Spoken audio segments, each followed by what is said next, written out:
سارا جو ہے سلسلہ سوالات روزے کے حوالے سے ہیں۔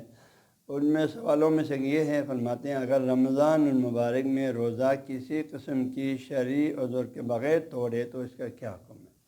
ہاں جی، تو محترم جو ہے سوال کے جواب جو ہے دو صورتوں میں، اگر رمضان المبارک میں اگر کسی نے کسی شرعی عذر کے بغیر نہیں توڑا ہے اور وہ روزہ کی فرضیت کا انکار کرتے ہوئے توڑا ہے اور وہ روزہ توڑنے کو اپنے لیے جائز سمجھتے ہوئے حلال سمجھتے ہوئے توڑا ہے، تو روزہ چونکہ تمام مسلمانوں کا ایک اجتماعی جو ہے فریضہ ہے، اسلام کے جو ہے فروعی احکام میں سے ایک اتفاقی حکم ہے، فروع دین میں سے ہے، تو پھر یہ آدمی مرتد ہو جائے گا، اس پر پھر مرتد کے احکامات لاگو ہو جائیں گے جو کہ قتل ہے۔ لیکن جو ہے نا اس بیچارے کو وہ روزہ اس نے کھایا ہے، عمدن کھایا، کوئی سفر نہیں، بیمار نہیں، لیکن خود کو گناہ گار خطا کار سمجھتے ہوئے کھاتے ہیں، چوری چھپے کھاتے ہیں،